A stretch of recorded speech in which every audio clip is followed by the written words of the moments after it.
This is an interview with Ted Lehman on Sunday, February 8, 2004, at the Virginia Holocaust Museum in Richmond, Virginia, conducted by Patty O'Connor. Could you please state your name and place of birth?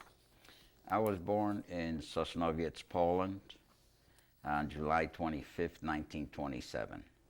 And how old are you now? 77, pushing 77. What languages do you speak?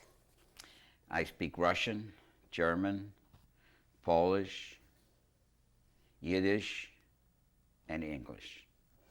Where were you living before the Holocaust began? In Poland. Could you describe your life before World War II? We lived in a very modern city on the shore of the Baltic. My father was a newspaperman. I was the only child. Summers we would go visit my grandparents in Sosnowiec and my mother's parents in Zawiercie. It was a very good life.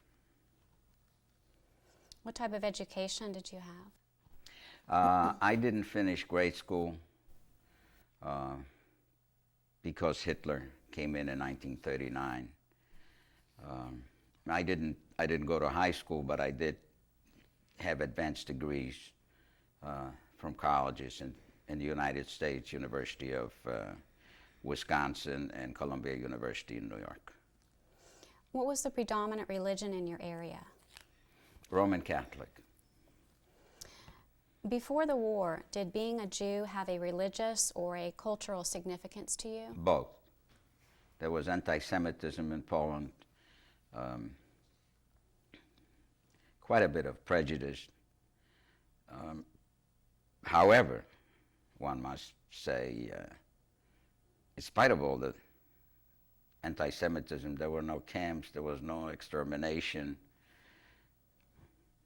It was a difficult life for a minority in Poland, but not an impossible life. Did you have any non-Jewish friends before the war? Non-Jewish friends before the war? Many, most, as a matter of fact, because there were very, very few Jews living in Gdynia. In a whole town of, I believe, 250,000, maybe 1,000. Where were you living when the Nazis invaded your country? I was with my maternal grandmother in Zawiercie. And when did the Nazis occupy your country? September 1st, started September 1st, 1939. I think they were in Zawiercie either on the first or second day. How old were you when the war began in your country? I had just 12. Can you describe what happened when the Germans captured your city? Well, the war in Poland did not last more than 30 days. And at first the changes were very minor. Then Jews had to wear an armband,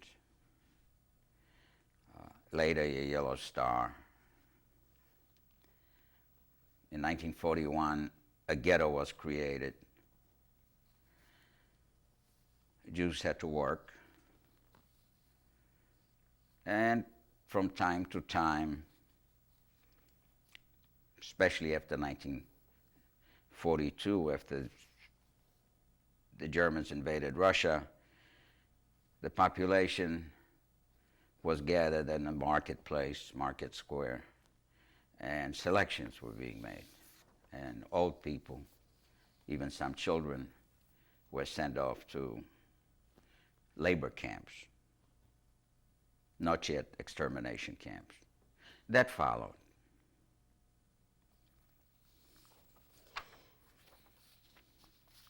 What were your first experiences with the Nazi occupation? I was drafted to work at 14 or 15.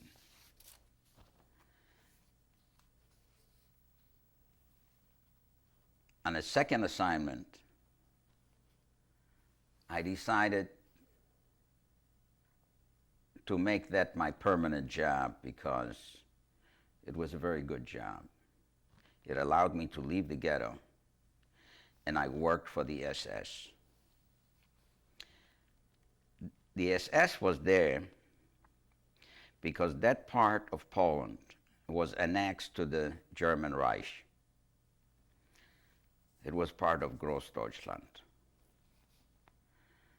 Many Poles were shipped off to the protectorate around Warsaw, and German Volksdeutsche were brought in from all sorts of places, including Russia, Yugoslavia. Whoever had a German connection was brought to settle there.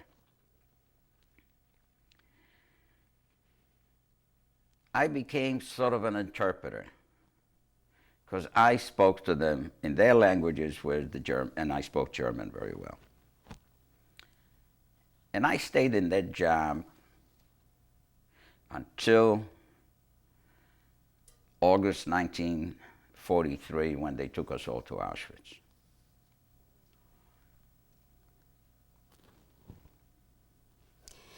How were you moved into the ghetto? What was that experience like? You know, by that time, 2 years into occupation, there was starvation. More Jews were brought in from outside. A whole bunch of them from Czechoslovakia. Moving from 7 rooms to 1 room wasn't such a big deal. Survival was the problem.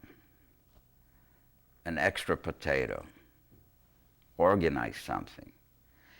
And of course, we were under constant threat of being selected and shipped off to camps. So being in a ghetto, living under horrible conditions, really didn't mean anything. The main thing was to survive the Germans. There was no doubt in our minds that Hitler would lose. It was a question of when. For most, it was too late. What made you feel that way, that for sure that he would lose? Well, my father knew world events. And 2 things happened to convince him. The Japanese attack on the United States at Pearl Harbor, and Hitler's foolish move to move against Russia. And that he conveyed with us with such strength and rationality and conviction that at least everybody around me knew this would be so. Now, mind you, in 1943, when we were in a camp, this was after the Battle of Moscow, after the Battle of Kursk. The Allies were in Africa. Mussolini, I believe, that week was either kidnapped by the Germans, rescued by the Germans, or was hung. I don't remember which. So, and the United States was in a war. There was no question. As a matter of fact,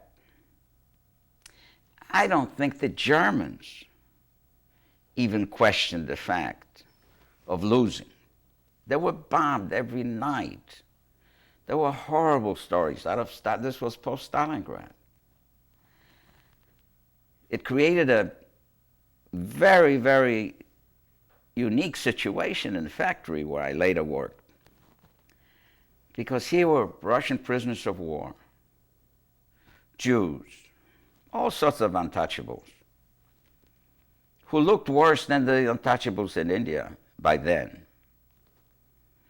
and German workers.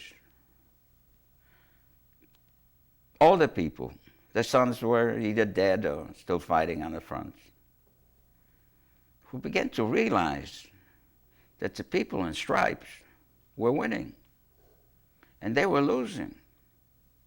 And they remembered what happened at the end of the First World War. But they never did that in the First World War. And I'm talking about 5,000 to 6,000 people on a factory floor who were concentration camp inmates. It was a strange relationship we had. I'll ask you more about that in a minute. Could you tell me, working outside the ghetto, did that provide additional food or supplies for you? We never stole anything during the war. We organized things. And yes, I did organize anything that wasn't nailed down. You couldn't lay your hands on much, but it helped. It was a very good job. You mentioned selections that were taking place. Did that affect any of your family members? My father, whom we left in Gdynia at the outbreak of the war,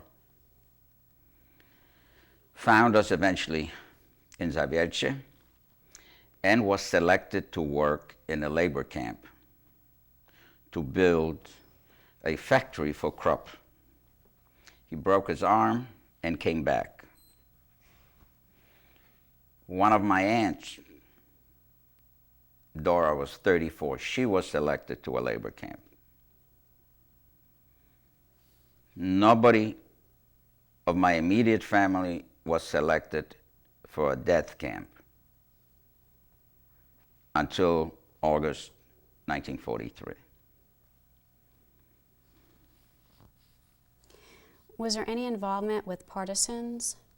Anyone in the ghetto have any contact? On the periphery, I had no personal involvement with partisans. Was any resistance attempted?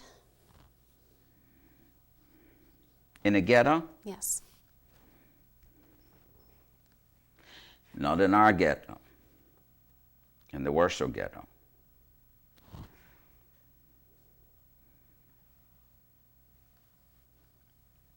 I lived through it in a ghetto, and I know the feelings we had at the time. And we knew instinctively that after the war, most of us had to go to Israel. There was no place for us in Europe. It was a momentous event. Jews finally began to fight. And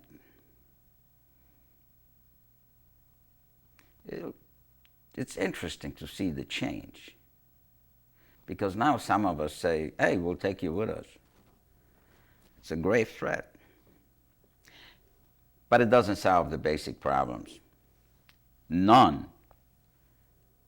as gross as Auschwitz.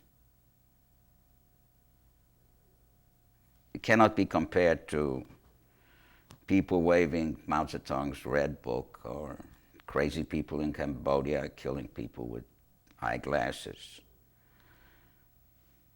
There are crazy things going on in the world, but this was so well organized, so well thought out. Here was a cultured nation talked into the killing of 10 million people, not just Jews. It's frightening to contemplate that something like that can be done, and was done very efficiently. How long were you in the ghetto? Well, the ghetto and the place where I worked, which became a camp outside the ghetto, I was there until we were shipped off to Auschwitz. Was everyone in the ghetto transported at one time? Most were transported at one time. Some remained to clean up, to confiscate whatever was left. And then they too came to Auschwitz approximately 6 weeks later. I met one of them who also survived and who's in the United States. When I go back to Zawiercie today, everything stands as it was. The town has not been bombed, has not been destroyed, very little construction. And I walk the streets, and the only thing different is that there are no Jews. The only Jews in Zawiercie, to the best of my knowledge, are in a cemetery. And it was a very vibrant old community. It's almost frightening. It's almost beyond explanation. Because when I go there, I also go to Auschwitz, the site camp where I was in Birkenau. I was in a quarantine camp. I was there for 6 weeks. And I see all these people in my mind, but of course they're not there. That something like that that we lived through is very hard for me to understand, and yet I was there in a line. I stood there freezing. I was there in selections, etc., beatings and whatever. And I don't think we're going to understand this Holocaust for many, many years to come. Are there any other experiences in the ghetto that you would like to share? I'll tell you how I got to work for the SS. I went to school in Vienna before the war, so I spoke a fairly good German. Not the SS German yet, but German. At the end of that working day, one of the men said, I want to take a couch to my girlfriend. So I said, if you give me the address of the girlfriend, I will take care of the couch. And I did. I came back home, and there was a woman who used to, a tailor. And we went upstairs at about 8 o'clock in the evening, and I made her make me an armband, which said, Worker, SS, Lager, Wartenau, which was the German name for Zawiercie. The SS was exactly as the SS is on the lapel. I did not return the wagon on which I schlepped the couch. I had it with me, left it downstairs. So the next day, when I reported to be assigned to a new job, here I was with this band in plastic on my left arm, lower end here, and the wagon, and I said, look, I got this and I'm working for the SS. And he says, fine. So I came back with this band, and I said, I've been permanently attached to you. He says, wonderful.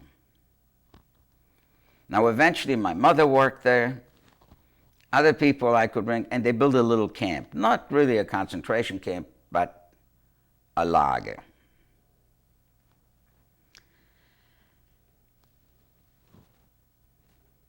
We had a mission to make the Germans Volksdeutsche, some of them not even speaking Dutch. The difference between Reichsdeutsche, a German who was born in the German Reich, including Austria.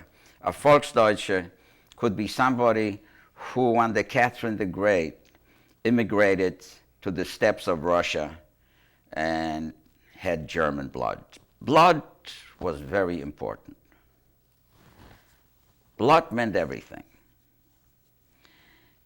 One thing, it worked against them somehow. And I would not be here were it not for that single little fact that whatever they took from us while we were alive or after death, they did not take our blood. And blood is what they needed. Transfusions. But they couldn't pollute good Aryan blood with Jewish blood. Blood was important, and if somebody was a Volksdeutscher, he received, upon arrival in that part of Poland which was annexed to Germany, a Führerbild, a picture of Hitler, Fahne, and everything else he ever needed. Beds, spreads, you name it, they got it. Also clothes. Clothes by the carloads, the kind of car that you see outside. Most of them with yellow stars. Suits, shoes, overcoats. I saw in the pile of clothes an overcoat that was absolutely a classic. Fine, fine material. Herringbone. Had a belt on it, which had a clip of 2 rings. I mean, it was elegant. So I organized it. I couldn't wear it naturally in a ghetto, but I wore it to Auschwitz. It had belonged to a French Jew because on the yellow star there was the word Juif, Jew in French. And on this coat I had the band. And we moved up to the selection by Dr. Mengele in the first row. And he sent me to the left and then saw the band with the SS on it. Möbellage, furniture, storehouse. And he said, "Sind Sie ein Tischler? Are you a carpenter?" And I said, "Yes." And he sent me to the right. And I walked over to my uncle and my father. So that's the story. So that had an influence on my later life. And were you allowed to keep that coat? Okay.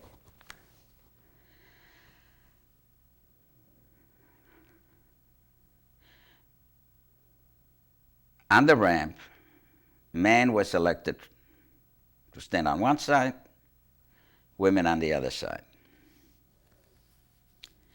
Those who were selected to the left, I believe, went directly to the crematories. We were told to leave our suitcases, take as little as possible, and we marched to a reception center where we had to completely undress. But those who had belts could keep them. Hang the belt from the right hand. That's what I kept. A belt. So whatever we had was taken from us. We were given then prison uniforms, and I remained in the quarantine camp for almost exactly 6 weeks. And how old were you at that time? 14. When you arrived at Auschwitz? I was 16, I'm sorry. I was 16 when I arrived in Auschwitz. I was born in 1927. What was the transport like going from the ghetto to the camp? It was a car, red, not green like the one outside, A railroad car? a railroad car.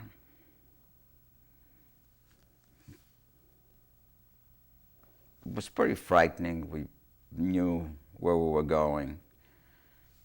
We spent 2 nights and either a day and a half. That summer was very, very hot. Some people were dead on arrival in Auschwitz.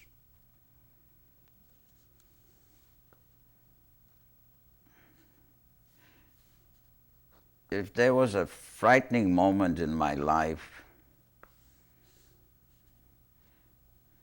that was probably it. But at the same time, there was a sense of resignation. If they kill me, they kill me. There's really nothing we can do about it. Some people tried to escape. Some people tried. It was useless. Holocaust was a very well thought out, organized. It wasn't like the Yugoslav concentration camps or anything like it. You want me to talk about the car? If you would. So I'm 16 years old. I'm standing between my father and my mother. And we soon realized that we're going to Auschwitz. We knew what Auschwitz was. Maybe we didn't know about the gas chambers, but that people didn't return from Auschwitz, we knew.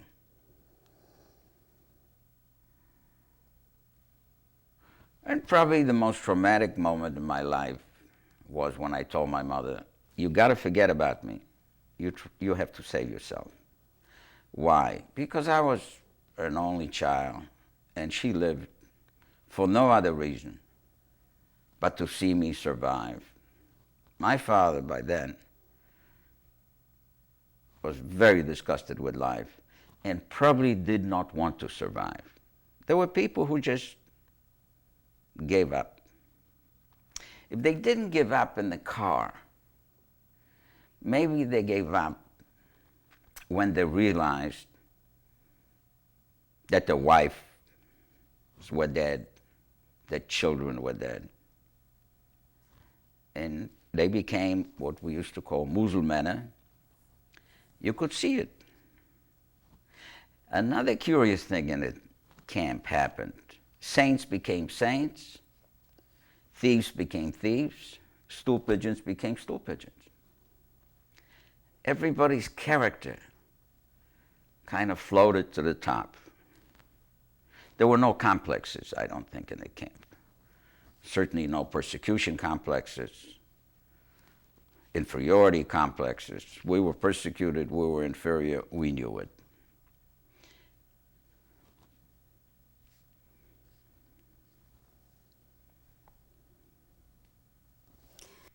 What was the first thing that you saw or heard when you arrived at the camp?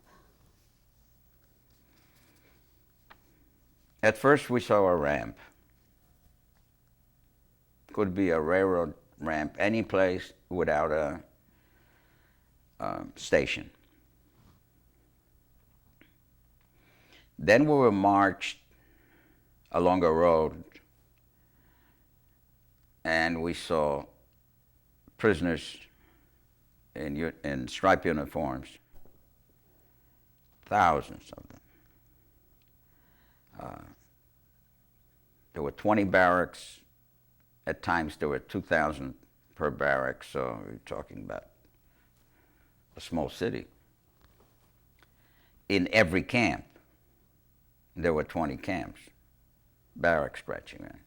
My father made a comment. He says, "You see, you can live here too." It was a very profound comment. I didn't understand it at the time, but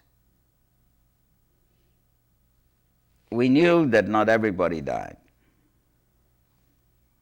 What we didn't know is who was selected and who wasn't.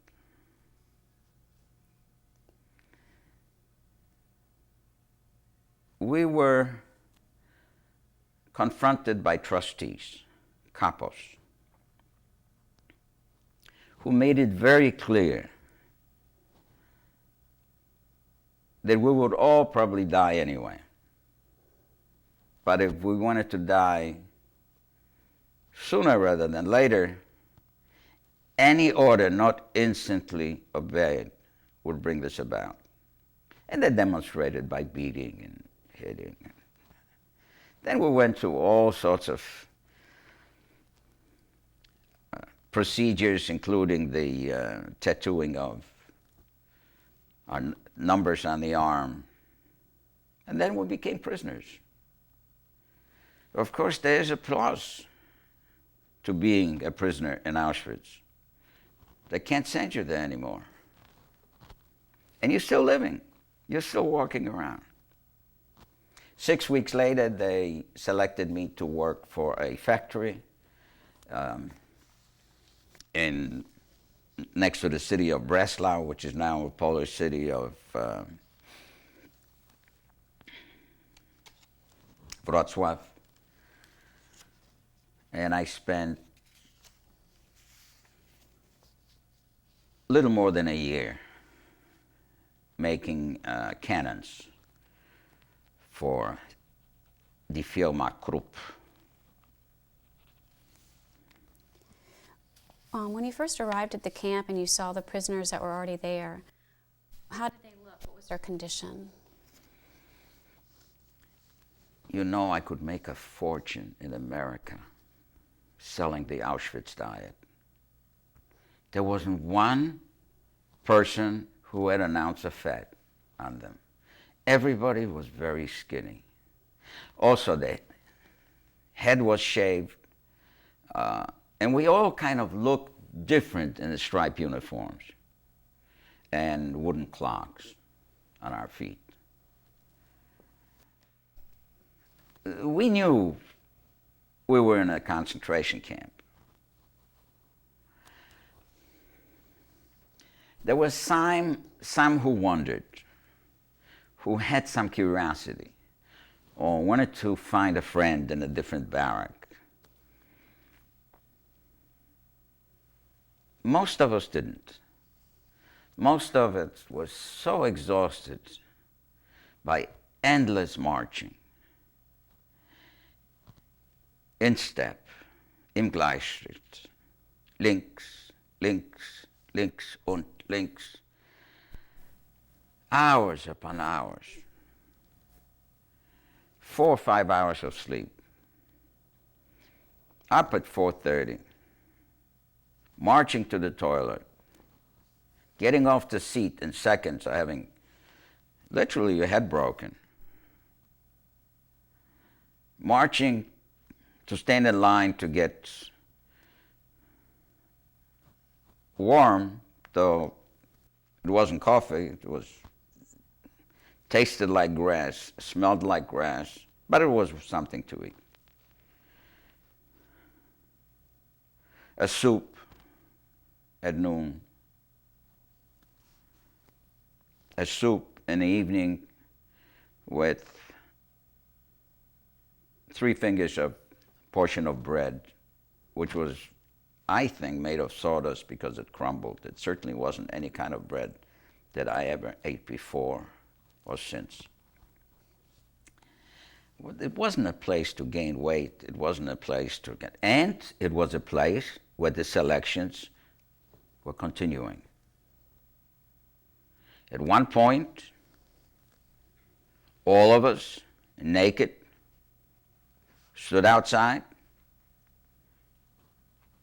Those that did not look fit, not that anyone did, but fit, were taken to the crematories.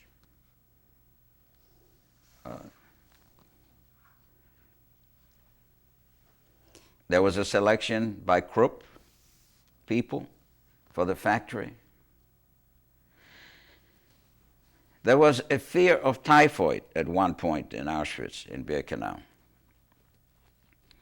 So the Germans had a delousing,. It was in the fall. was very cold. All our clothes were taken from us to be boiled. So we stood naked all day. And many just couldn't do it and died. Literally fell to the ground and died. This was just before they took me away to Fünftaischen. The clothes we got were wet.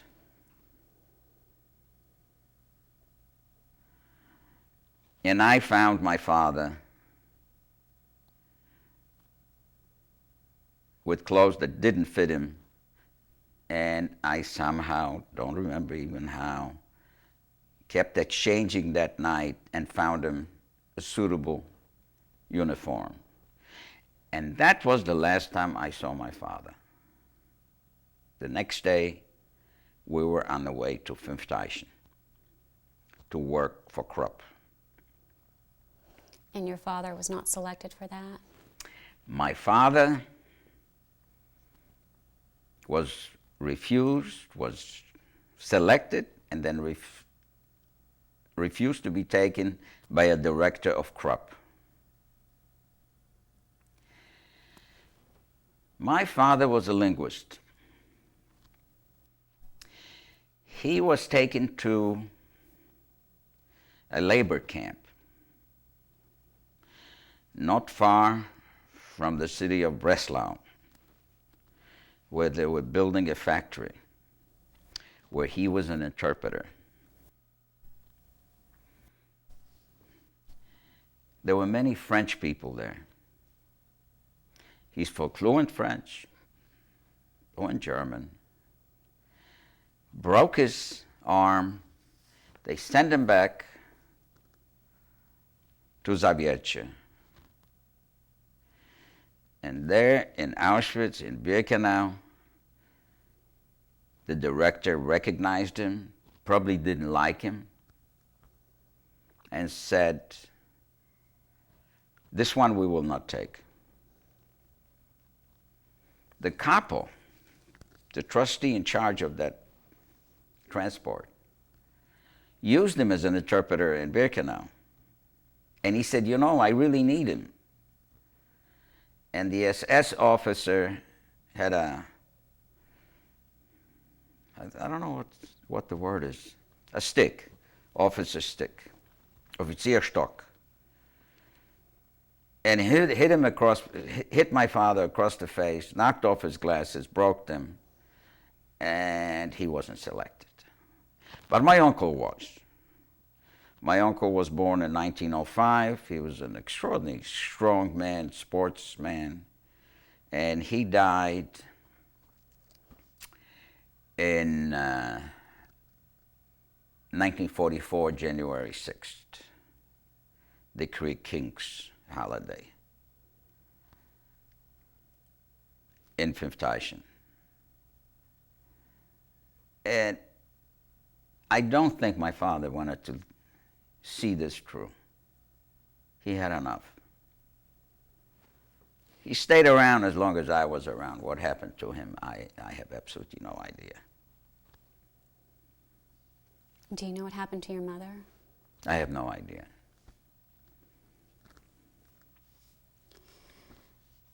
Do you know if the other prisoners were all Jews or were there political No, prisoners? there were many in Auschwitz. There were quite a few Poles, quite a few French Jews, many Soviet prisoners of war. Stalin did not sign the Geneva Convention. Soviet Union did not sign the Geneva Convention. So the Germans, considering the Slavs Untermenschen, less than humans, did not keep him in POW camps, but sent them directly to Auschwitz, and most of them died. All people in the prime of their life. There were Germans, there were political prisoners. Absolutely, yes. What kind of work was done in Auschwitz? Primarily, we learned to become Katzettler. They call those Katzettler because this is what they refer to. It's shortcut for Konzentrationslager, K and Z. So we learned how to march, how to obey orders, how to form in lines, how to rip off our caps at the commands. And this was not easy for people who didn't understand German. I knew the commands because I used to imitate the SS, and I spoke like the SS, so it was very easy for me. You had to assemble, get ready, come to attention, take off the hats, and sometimes turn to the right, the head, and to the left. And we had to march in cadence. That was very important. God forbid you missed, which was not difficult to do, especially on muddy days, and we were in these clogs that came off. So I think everybody who left Auschwitz knew how to fall in. Ritt euch, Achtung, mit 10 ab, Augen rechts. And we did that very well. Everybody in Germany during Hitler screamed. Hitler screamed. The SS screamed the best. Was? Life and death. We had to step aside off the sidewalk, what in Birkenau was a sidewalk, if we saw a German. I said, there were very few of them. All the killings, everything inside was done by trustees. They did the selections, the Germans, but everything else the killing was done by prisoners. And we had to come to attention and rip off our cap and stay there until he passed. And I didn't see him coming. I bumped into one. Just all of a sudden, I'm in front of a German who's looking at me and says, Was? Was erlaubst du dich? I knew he was going to shoot me, so I said, well, you can always send me to Auschwitz in German. So he started to laugh and walk by. That's how one died in Auschwitz. Bizarre things. Prisoners were not allowed within 3 or 4 meters of the first wire. So to amuse themselves, somebody would take a prisoner's cap, a German, and throw it next to the wire. Now he had a choice. Obey the order to pick up the cap and be shot, or be shot by the man whose order he did not obey. You must understand that a German who stood in a guard tower, who shot a prisoner, got a weekend pass to go home.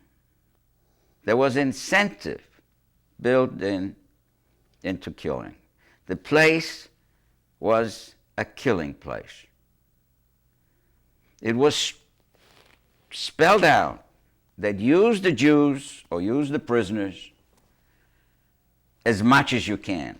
But the ultimate goal is destruction of the Jews and the Gypsies and whoever else. You could depopulate Russia and make it into a Lebensraum.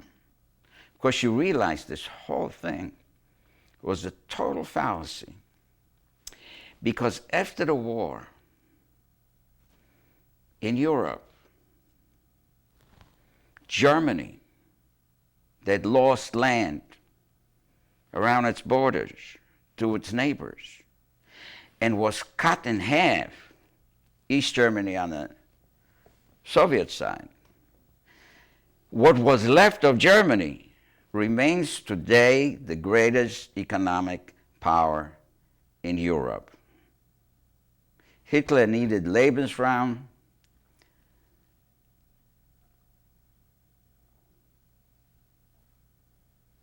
They say in Yiddish, like a Lochenkopf.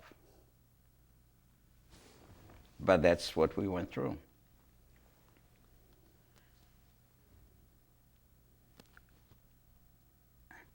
It wasn't, it's once you were in the camp,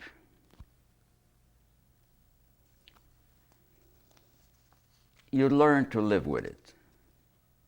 Death in the camp was not such an awful thing. Dying was not a problem. Living was a problem. Does one really want to continue? Do we want to go home to what? An empty house? Because there was no doubt in any of among us what was going on. So the question was always, do I really want to go on? And it was easy not to. And it was an out. And some, of course, took it. Particularly the young men. I'm speaking of men because I was in the camp only with men. Particularly the young people with small children that they knew were dead. So when you talk about places like that, death was an option. I don't know if my uncle wanted to die, but probably so. I once interviewed twins from Zawiercie who lived in our building. And in the 70s, they were about 20. Very good-looking boys, educated. And somebody in the 70s told me that one of the twins had survived. I said, oh, wow, I got to meet him. He lived in Toronto, but he had a house in Pompano Beach in Florida. I'm sorry, I'm going to interrupt you. When you say they lived in your building, are you in Zawiercie. Okay. In the town where my grandmother lived. And I went to see this man, and at first he thought I was my uncle. He didn't quite realize who I was, but we made that clear. And he says, there's nothing to talk about. I don't want to talk about Zawiercie. You got towns like Warsaw, Vilna. Zawiercie was nothing. I said, but your mother was Sorbonne educated. You were Sorbonne educated. There were many people, and there's nothing to talk about. I said, okay, let's go to lunch. So I'm sitting at lunch. And I say, what happened to your brother? Now, mind you, they were 23 in camp, 24 at the most. He says, my brother, were you together? Oh, yes. But he always was in the wrong line. He always was in the wrong place. I told him what not to do, and he did it. And he got selected. Twins, identical twins. One wanted to survive, the other one didn't. And they were together all the time. Very difficult to explain. Can we take a break?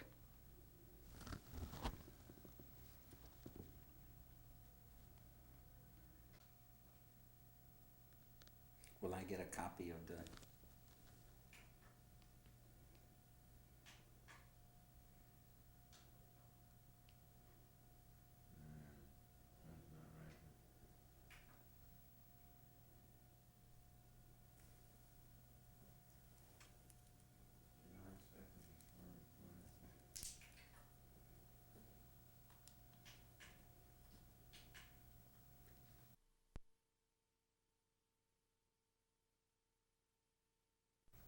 No, it's as the pictures.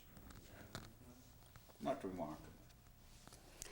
And you were there for 6 weeks? 6 weeks. And then what happened? And then I was selected to work in another camp, a division of a larger camp, Gross Rosen. And I wound up working in a factory making cannons, a factory ran by Krupp called Berberg, after Bertha Krupp, who also gave the name to the big cannon, the Bertha gun in the First World War. And where was the location of that factory? Not very far from the German city of Breslau, today the Polish city of Wrocław. And were you transported in a similar manner as when you were transported to Auschwitz? Transported in open lorries. It was an entirely different situation. We could not believe it. We were leaving Auschwitz. By then, I had made some connections, and since my father wasn't taken out, I became the interpreter for the head trustee, who goes by the name Hauptkapo, not his last name, but rank, Hauptkapo.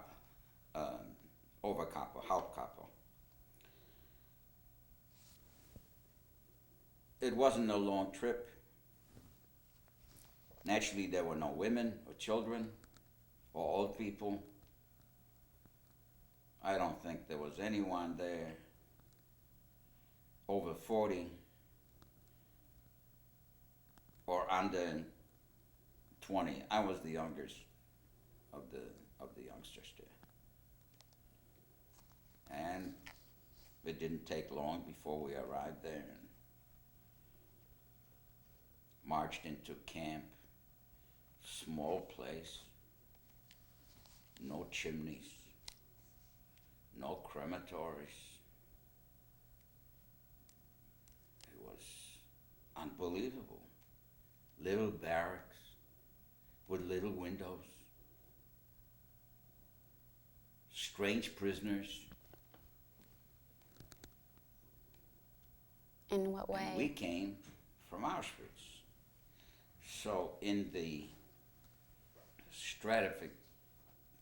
stratification of this madhouse, people with numbers somehow carried greater prestige than people without numbers. And the prisoners at Gross Rosen had no numbers. They had numbers sewn on over the left shoulder and right leg, but we had the thing. So we the new prisoners took over the camp. And since we were the first of the first, we took over the best barracks. And since I was an interpreter, I was on the periphery of a very powerful man. Not in the camp so much, but at work. And since he was a German, he was feared by all the other capos, who were mostly Polish. So it was a different camp. And pretty soon we marched out. And we wound up in a factory. And here I was, fascinated by machines. And I thought, this is not as bad as what we came from. And we worked there for a very long time. Most of us becoming machinists.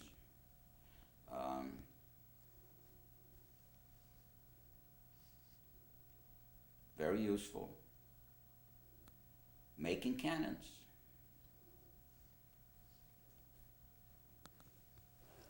Was the treatment the same there? The food, the conditions? The food was the same. They had a wonderful recipe. It required not only to have vegetables, but vegetables which were still in sand. So when you ate, you kind of ground your teeth down. You had to swallow. Rutabagas. Wooden things. Even after boiling, they were wooden. They were stale. It was all, we were hungry all the time. I managed to organize a bucket of soup, like a big water bucket, and ate it all and was still hungry. Oh, hunger and lack of sleep was a curse with us all the time. But it was easier to, at times it was easier to obtain a second portion. So the comparison between Auschwitz, which was a death camp, Fünfteischen was a resort. In the sense that if they didn't kill you, maybe you will survive.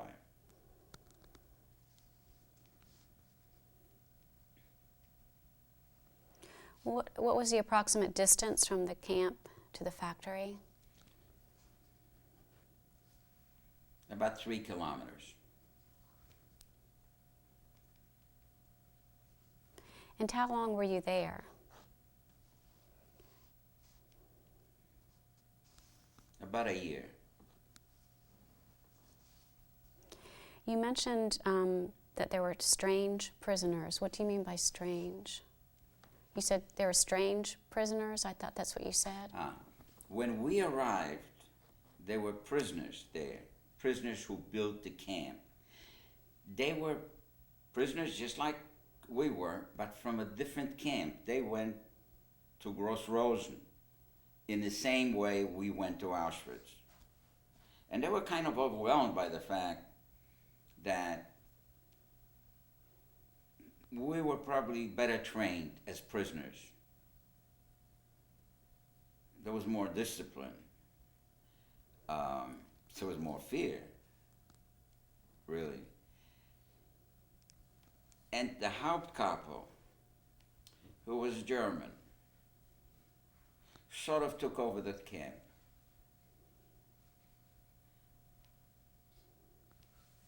Not much, but it didn't benefit us much. But we were kind of comfortable with him.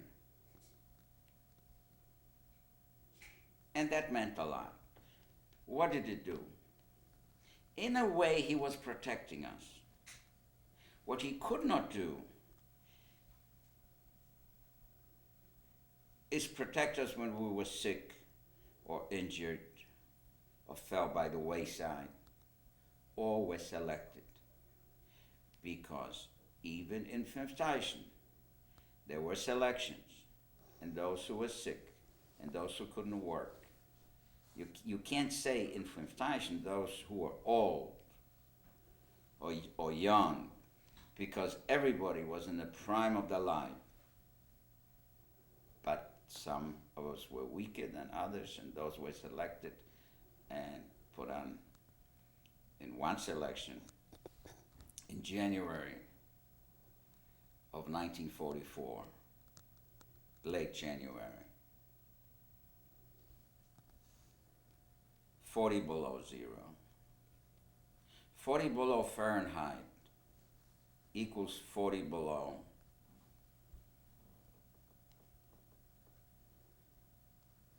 what's the other one? Fahrenheit. Centigrade? Is that what you're 40 thinking? below.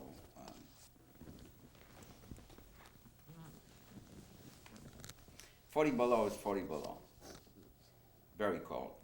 They were stripped naked, put in cattle cars, and choo-chooed all the way to the crematory. There was no doubt about it that all of them had probably died. And there are pictures of similar trains, the one that was left at Dachau when the Americans marched in. It's not an unusual event for people to keel over and die.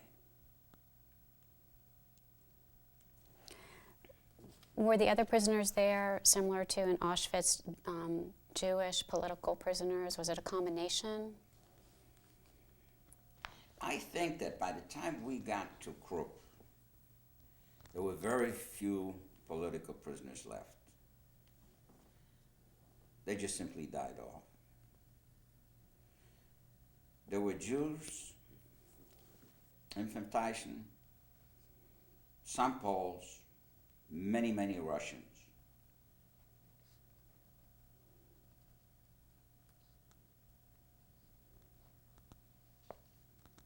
There were some Germans still alive by 1944.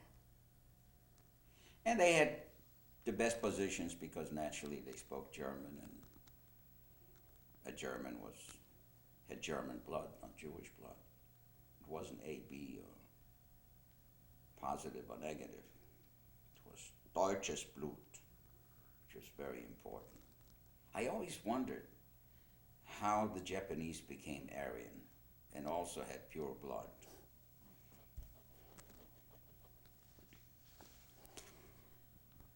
How were you treated within the factory? Awful. Which really didn't make sense. The most expensive part in a factory is the machinist. If he doesn't know what he is doing, he will wreck the machine. So here we were, every hour a cannon, and the machinist starved and abused in a continuous way. Now, if you broke something, that was an act of sabotage, so they killed you. It was sheer madness to train people with the objective of killing them. And if it happened sooner, so much the better, because you could always get more. And they did get more, and more, and more, and then it all ended. I wasn't there at the end. I was sent to Gross-Rosen and on to another camp. Did that prevent any deliberate attempts to sabotage the equipment? There were some deliberate attempts to sabotage the equipment.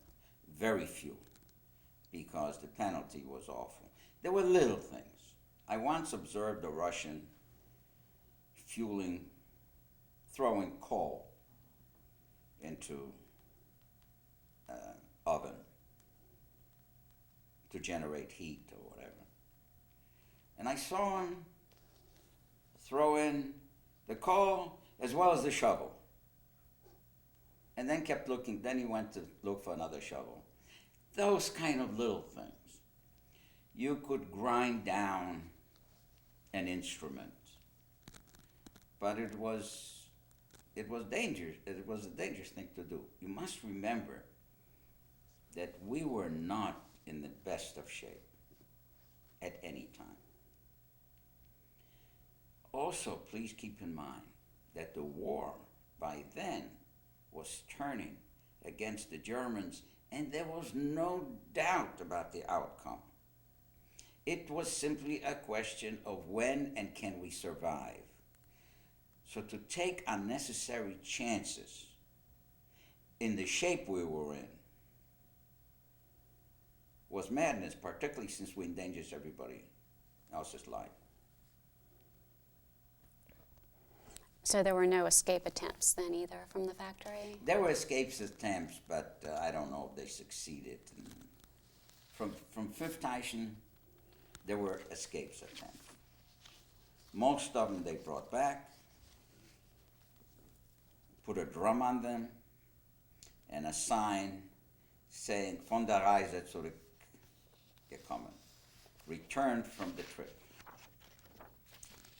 and hung him. Or shot him. Was there anyone there that you felt you could trust or showed any kindness to you? Oh, yes. You're speaking of the Germans Anyone, or of the prisoners? anyone in the factory? There were some Germans. Can't say they were kind, but they would not abuse us. That was a big thing. And there were some who were Nazis to the very end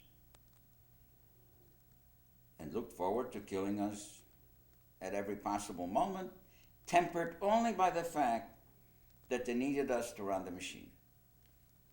And some of us got very good at it. As a matter of fact, I became almost a journeyman machinist. I ran every single machine in my department, from lathes to grinders, and I'm not talking about a grinder that sharpens a knife. I'm talking about a grinder that cuts something down to 1/10 of a thousandth of a millimeter. Boring machines, drill presses, milling machines. As a matter of fact, I was so good when I came to the United States, I instantly got a job in a machine shop. And worked in a machine shop throughout my years at the University of Wisconsin.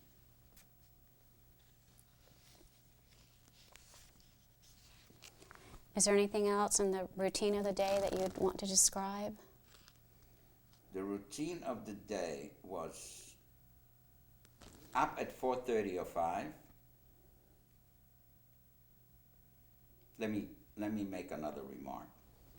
We worked on 2 shifts, 12-hour shifts, and we changed on Sunday.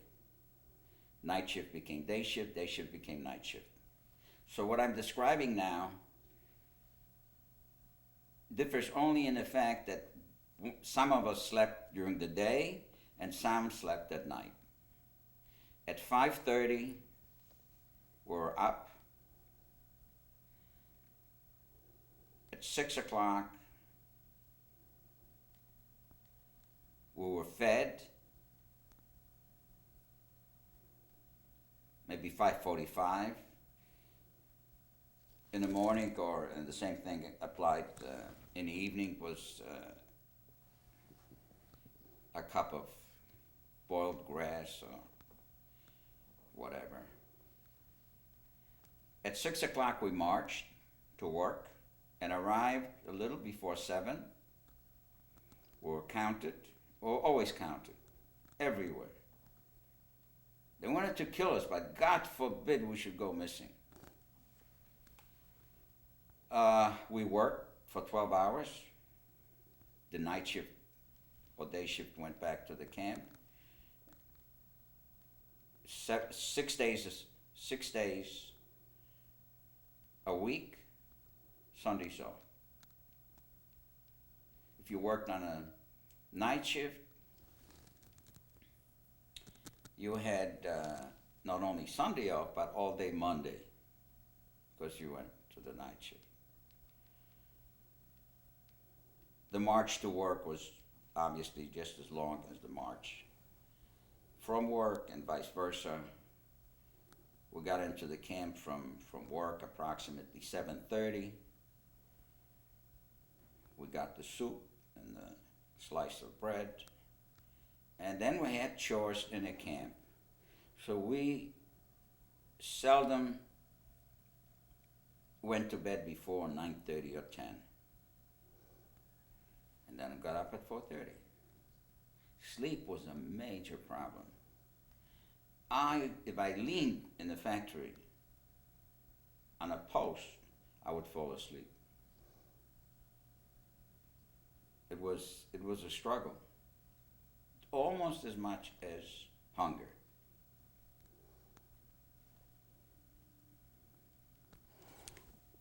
Did I trust people? Yes. There were people you could trust, very few,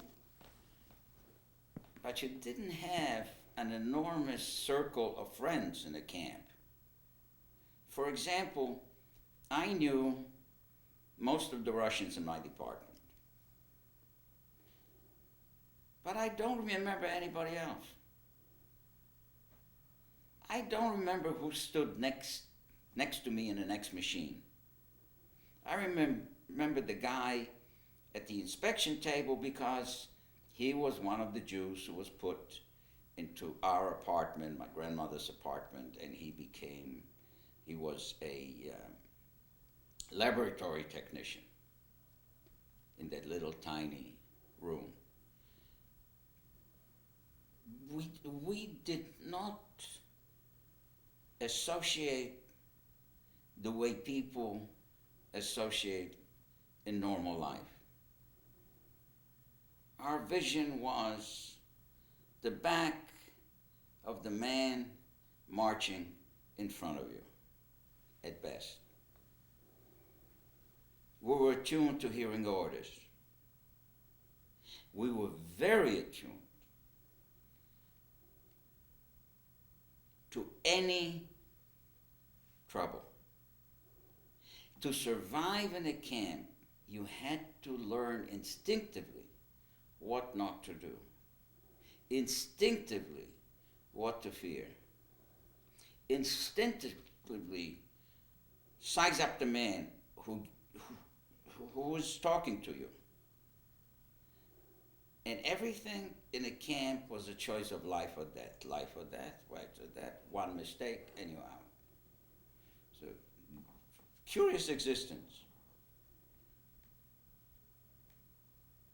You kind of withdraw into yourself and yet you stay alert all the time. Hitler really drove us nuts.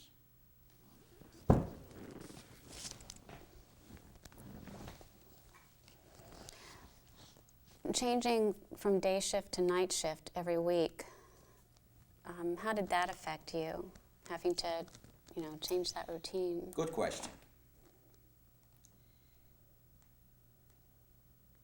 The night shift was much quieter because the management, the German management, worked only during the day shift. So for some reason, I at least, look forward to the night shift because sometimes I could steal an hour of sleep. Even the guards were more tired on a night shift and less of a danger. There's something that has to be said about those poor German guards. They did everything we did. They marched in rain, we marched in rain. It was, the only difference between us and them was that occasionally they killed or hit you. And to be hit on the head with a butt of a rifle meant that you didn't walk in step anymore. And if you didn't walk in step anymore, you got hit. If you got hit, you missed a meal. If you missed a meal, you were dead. we were always on the periphery of that. In retrospect, of course, nothing so bad can happen in your life again, but that's not a recommendation for another Holocaust, believe me. Is there anything else about the factory work or the camp that you would like to describe? We had in the factory a priest, an old man. How he got not selected is a mystery. How he survived Auschwitz is a mystery. He was a Jesuit priest. He said, I never ate much, and I always slept on hard boards. But he was a saint. And all of us tried to protect him. From the Hauptkapo down to almost all the Russian prisoners of war absolutely loved him. And that was an interesting experience in a sense that it was a communal effort. I cannot recall another effort like that where people, including the Germans, took care of that man. He was selected and sent to, in that transport I described earlier, in late January in 1944. What else can I tell you about Fünfteischen?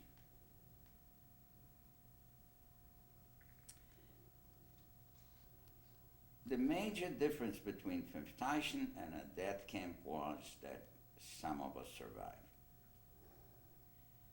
Very few survived a year of Auschwitz. Rare. And that goes for Jews, that goes for the Sonderkommando. The Sonderkommando are the prisoners in charge of the crematories and gassing of other prisoners. They ate well because the prisoners who were taken, like my grandmother, I'm positive, right from the ramp to the gas chamber, carried some food or had some jewelry or whatever, so they managed very well. The only problem was every once in a while they too were gassed because the Germans didn't want to have such knowledgeable witnesses. But everything else is as you read. It takes an enormous amount of effort to make 10 million people and to kill 10 million people. 10 million were killed. 6 million Jews, all the others. The only other thing I want to tell you about that factory is that at the end of the war, I was no longer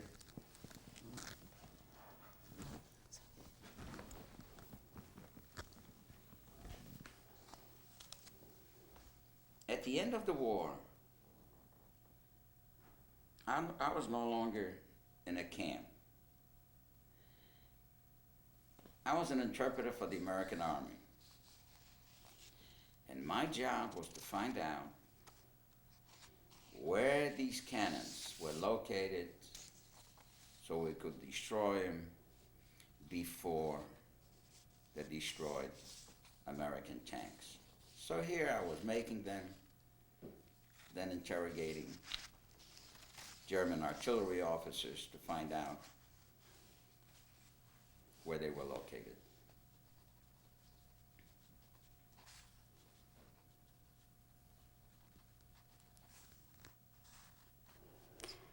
Where did you go after the factory, right after the factory?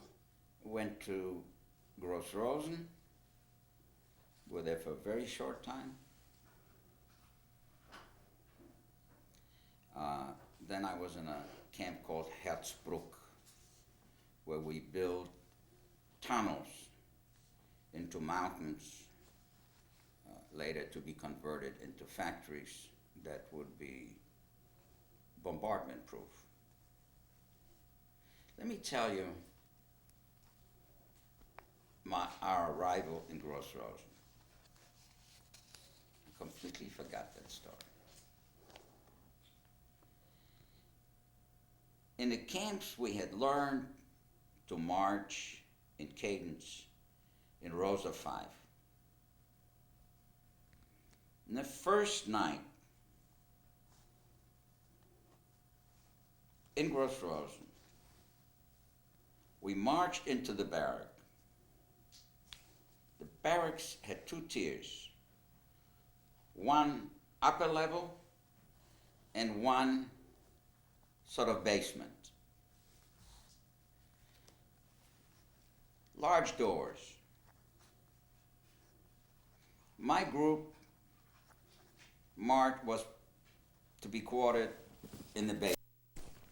We marched in, and I fell 6 feet. There were no steps. I crawled to the wall. Everybody else was trampled to death by those who came later. The other thing I can tell you about Gross Rosen is there was no salt. Somehow they ran out of salt, and it was very difficult to swallow the soup without salt. So salt became a commodity beyond diamonds, beyond your imagination.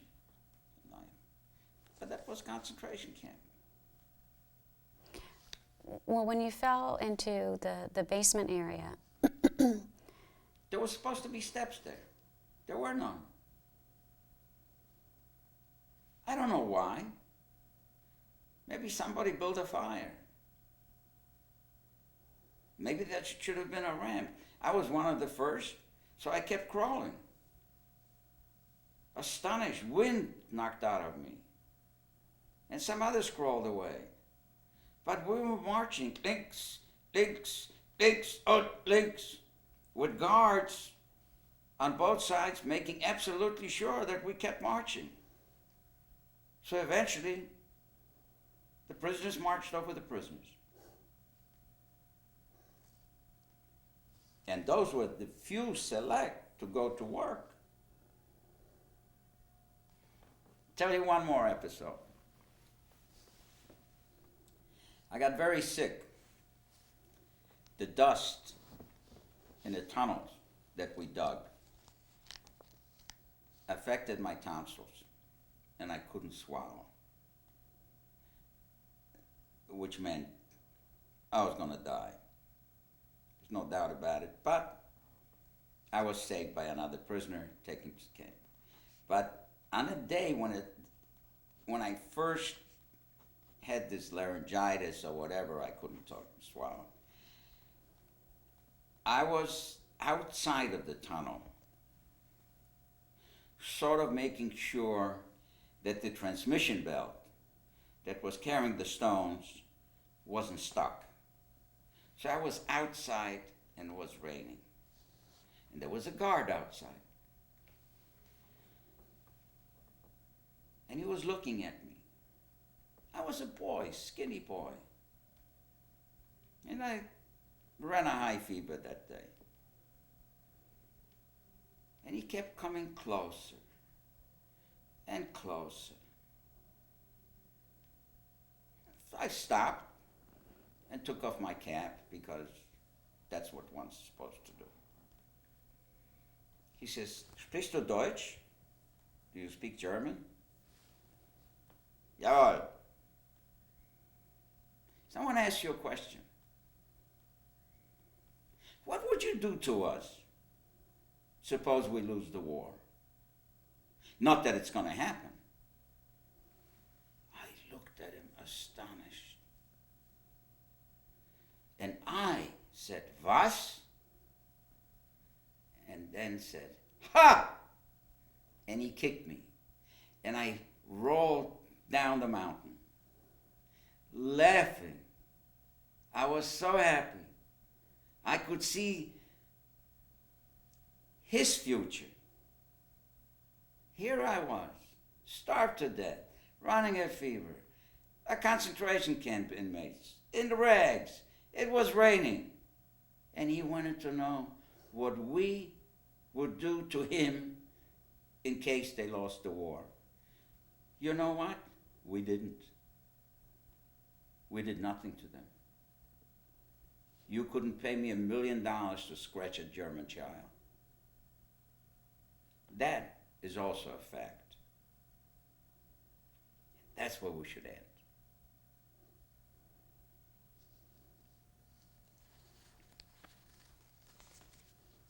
You don't want to talk about returning to Poland or anything about your family?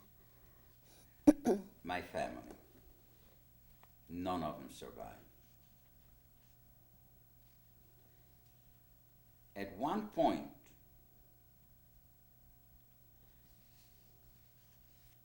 I thought a second cousin survived, but I couldn't find him. But that's not so unusual. Not for people whose whole family was taken to camps.